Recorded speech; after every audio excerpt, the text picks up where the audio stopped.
It's my pleasure to introduce our keynote speaker, Bishop Stowe. Bishop Stowe is the Bishop of Lexington, Kentucky, the Episcopal Advisor for the Catholic Committee of Appalachia, and Bishop President of Pax Christi USA. Last fall, Bishop Stowe spoke at a webinar on Catholic social teaching and political participation hosted by the Catholic Climate Covenant, and he made the case for why it is essential for Catholics to engage in politics. Bishop Stowe, this is a message that is near and dear to Citizens Climate Lobby. Lobbyists are often frowned upon, but we think citizen lobbyists are essential. We teach people how to talk to their elected officials, make presentations in their community, write letters to the editor, and engage at a high level in the politics of climate change.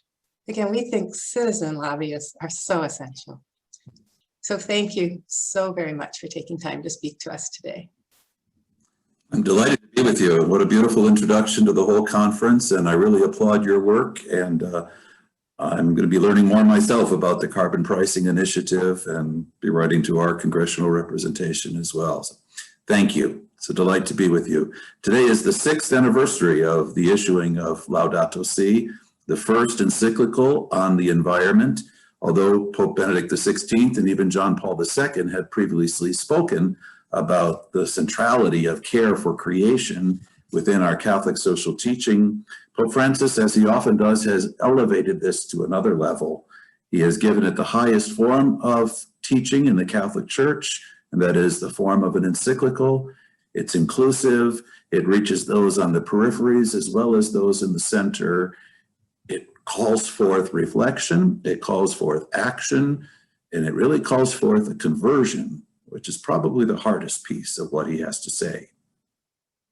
Pope Francis addresses the false choices which pit human beings against the environment and environmental preservation against human livelihood in that encyclical, Laudato Si. Francis teaches us by example, and he regularly calls us to look to the periphery, to the margins, to the outcast. We know that a more participative economy, as well as more participative democracy, leads to the flourishing of life and the well-being of more people. We believe, and CCL certainly believes, that coming together, we can make a difference and impact on our environment. We can create a more just society that is at the same time more sustainable. Pope Francis refers to the earth as home, our common home. We forget that Genesis tells us, in the beginning, we are made of the earth. He cites his predecessors' concern with the environment, going back all the way to St. John the 23rd, and he lists the company of scientists, philosophers, theologians, and civic groups among those who recognize the need to do something about the destruction of the planet. The Pope appeals for change from the whole human family in order to seek sustainable and integral development. He laments that ecological preservation efforts have been met with powerful opposition or indifference, denial, or with a blind confidence in merely technical solutions. Throughout the encyclical, a connection between the poor and the fragility of the planet, the interconnectedness of everything, critiques of power and the abuse of power, and the proposal of a different lifestyle, a new lifestyle, will surface repeatedly. A sober look, he says, shows that the degree of human intervention, often in the service of business interests and consumerism, is making our earth less rich and beautiful. There are extremely high costs to environmental deterioration that just are not seen by those seeking a quick profit. In contrast with this grim description of degradation, Pope Francis offers the gospel's vision of creation.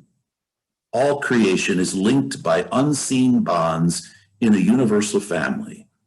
The Pope notes that even unbelievers recognize the earth as a shared inheritance whose fruits are meant to benefit everyone. The effects of the present imbalance can only be reduced by our decisive action here and now. We need to reflect on our accountability before those who will have to endure these dire consequences. Encyclical is a call to conversion, not just individual and communal conversion, but global conversion to a sustainable lifestyle lived in interrelationship with humanity and all creation. The idea of carbon pricing is one very concrete and effective way of bringing action that will have an impact.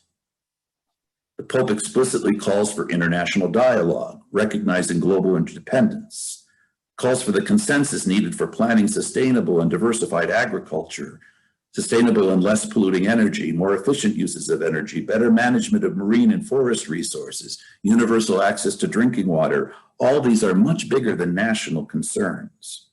And again, the Pope says we can't ask the poor to pay for the solutions caused by the industrialized giants. Enforceable international agreements and legislation in the country in the world that has the most impact and the most ability to do something about climate change, our own nation, are so important because there are no quick solutions. The encyclical is is indeed comprehensive and has stimulated significant discussion and debate since its publication, but it hasn't stimulated enough action to unite the human family to the conversion necessary to preserve life as we know it. Concrete action is necessary, and something that everyone can do is to be engaged in promoting legislation for carbon pricing, a fair way of placing the burden on those who are responsible, as well as offering incentives for changes to a more green economy. Thank you, and I hope I've left enough time for the questions. And I just wonder if you have had experience of or heard of places where people from the right and the left have been able to find common ground with each other and move forward. Yeah, in my own diocese, one of the elements of our pastoral plan is looking at how do we relearn dialogue? How do we learn to listen to each other? Again, Pope Francis gives us a great example. When he called the bishops of the world together for a synod on the family, he gave them the instructions to listen charitably and speak boldly. And those two things are so hard to do simultaneously. We can't say that individualized interests are just as valuable because that's somebody's opinion as the scientific data that tells us what's going on to the environment. Pope Francis has taken on the main issue that people seem to use as the wedge issue, which is abortion, and shown how the lack of reverence for life itself and the lack of understanding of the interrelationship of all life leads to a throwaway mentality that is just as relevant to the environmental struggle as it is to the abortion issue, as it is to how we treat the elderly, and our ignorance of the poor. It's all woven together. And it's hard to see that when we're so polarized. John, what else are you seeing in the Q&A? Bishop Stowe, we have a good question from Carolyn in the audience. And she asks, how can we get more Catholics concerned about climate change? I never hear my parish priest talk about this subject. And I'm sorry to hear that so frequently. Jesus uses examples from nature all the time when he preaches his parables. So there's so many opportunities to present it.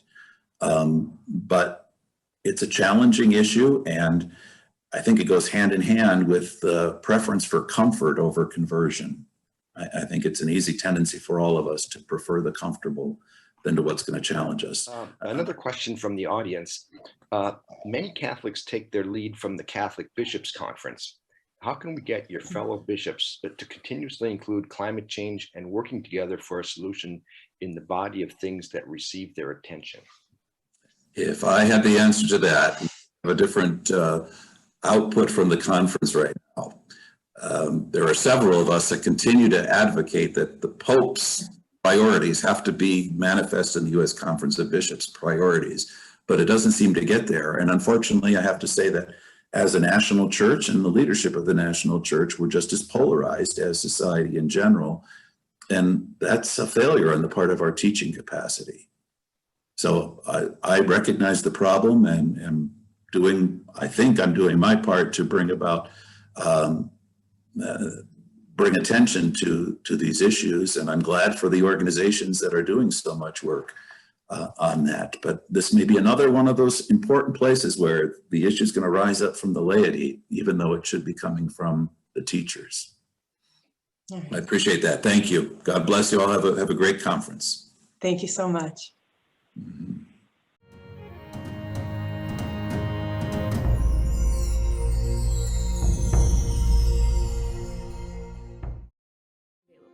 Inspired by what you heard today? Join Citizens Climate Lobby to advocate for bipartisan climate solutions. Go to community.citizensclimate.org to find more trainings, resources, your local chapter, national action teams, discussion forums, and more. Be sure to like our Facebook page and follow us on Twitter and Instagram @CitizensClimate. We also invite all of our listeners to subscribe to our YouTube channel for more inspiration. And together, we are creating the political will for a livable world.